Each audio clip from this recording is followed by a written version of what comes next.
बिस्मिल्लाहिर्रहमानिर्रहीम। तमाम भाइयों को अस्सलाम वालेकुम।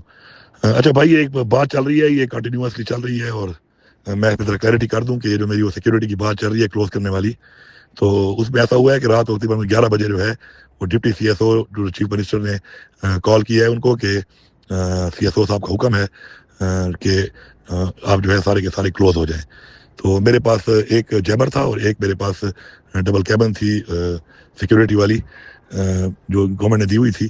तो वो फिर उसके साथ 14 टोटल लोग थे, ड्राइवर और कस्टमर भी ला के, आधे छुट्टी पे होते हैं और आधे ड्यूटी पे होते हैं, जो भी एसओपीज हैं उसके मुताबिक। तो उन्होंने मुझे जब कहा तो मैंने कहा ठीक है, आप क्लोज हो जाएं, बस जाएं आप।